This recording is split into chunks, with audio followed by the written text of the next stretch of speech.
Just got home from work, everybody, and we've got the recurve in hand. I'm gonna shoot it a few times, just get a good feel for it again, and we're gonna go see if we can't whack a big doe tonight. So let's go ahead and shoot this and see how we do.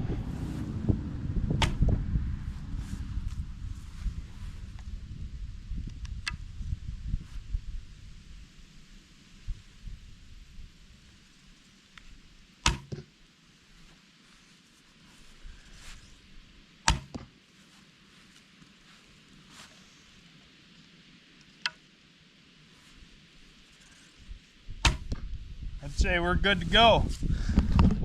I'll show you my shots here.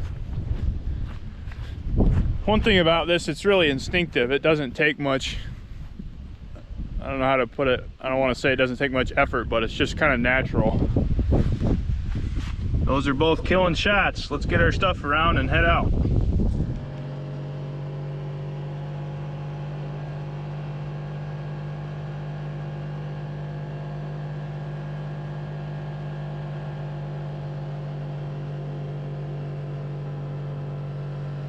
We made it up to our upper farm. We've got a ton of does up here this year, and pretty disappointing in the buck category. So we're gonna see if we can't take another doe out of here. But it's tough to choose. We got a stiff wind right out of the south, which is good for the food plot and it's good for the side hill.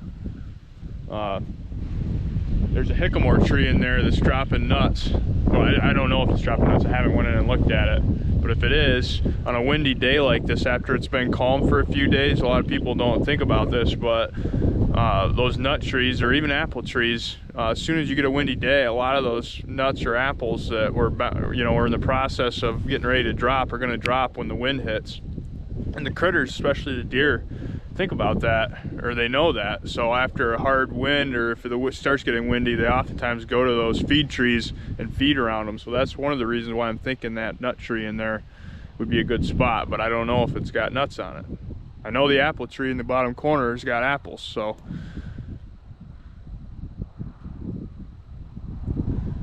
let's do that. Let's go to the apple tree. I just saw a deer stand up out of its bed and take off right there on the edge of the field. I guess I'm talking kind of loud. Let's grab our stuff, head down to that tree.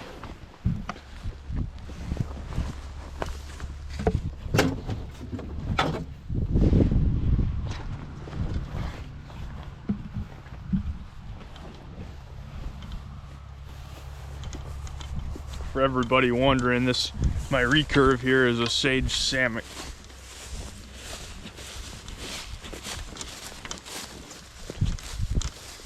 We're gonna hunt the apple tree. We've only got 2 arrows here, so when we launch one, we better make sure it's on point.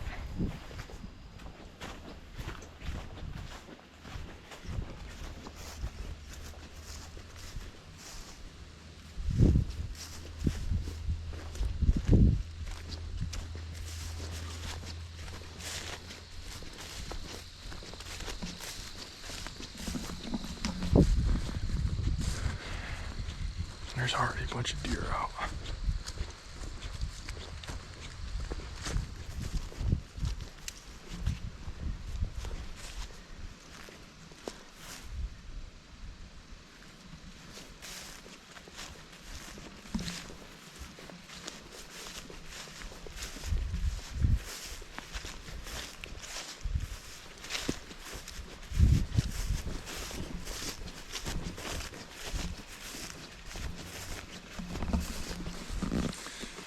Not really any getting around that. It is what it is.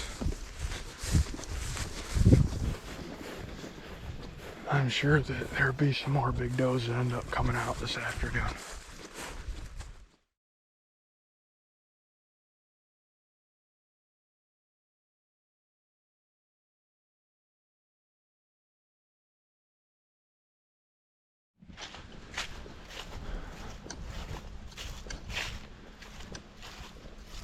There's still a few apples hanging on. the ground. So that's good.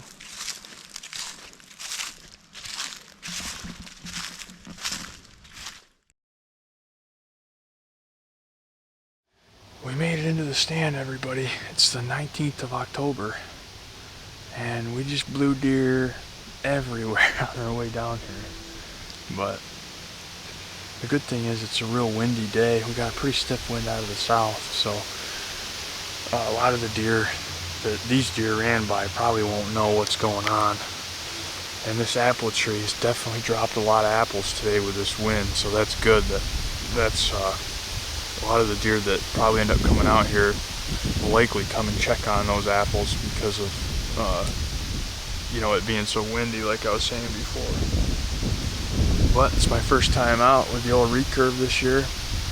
Zane, man, got himself a kill with a Recurve, and I'm a little jealous, so I figured I'd better take the Recurve out and see if I can't fill a doe tag with it.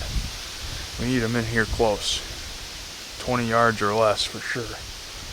I shot it about 10 times before I came, and you know, I just picked it up and I was just drilling it, so it's just such a natural thing, you know.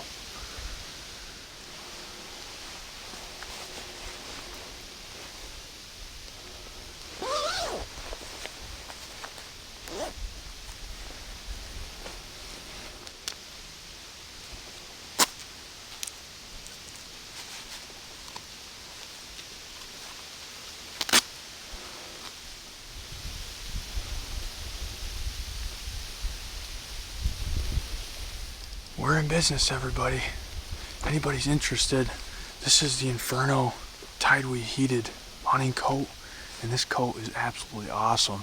It's really cut down on all the layers I have to wear. I mean, I literally have a t-shirt on under this. I don't have to worry about getting too cold because of the heat layers, or different heat settings. You know, if I get cold, I just hit this button, bam, I'm warm.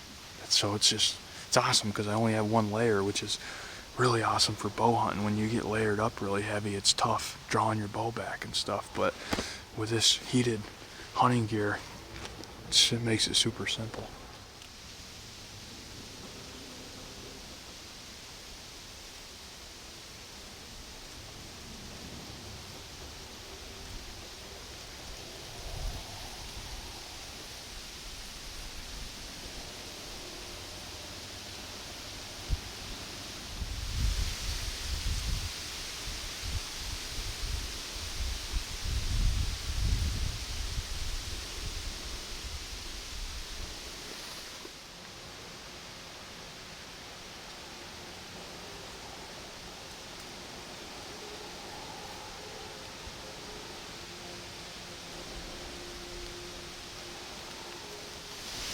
I just saw 3 or 4 deer walking right down here below me in the crab apples. I could just see glimpses of them.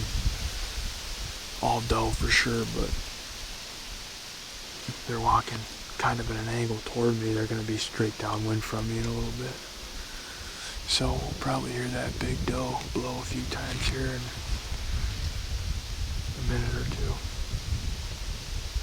Unless they angle straight up toward me, and then my wind should be okay. We'll see.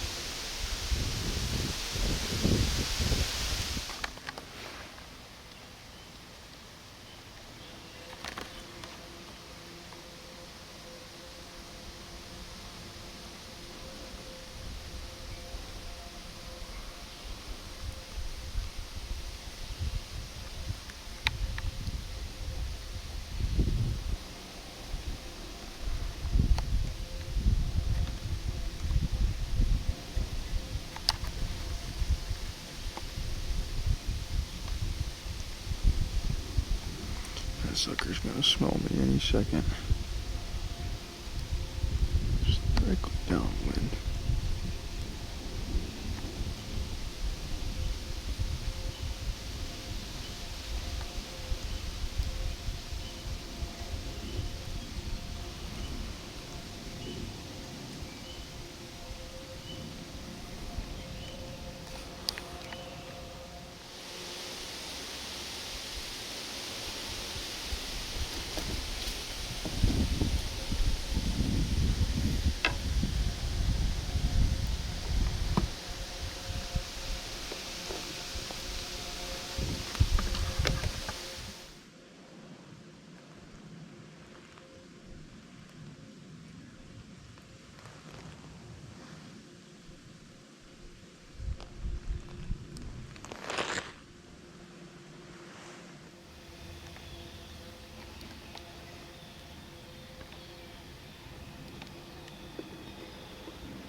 Well, I think that's gonna do it on the evening. Pretty slow night, really. We saw, I think, 8 or 9 doe and tiny little spike. I'm gonna grab some camera cards on the way out, though, and we'll see what's on those.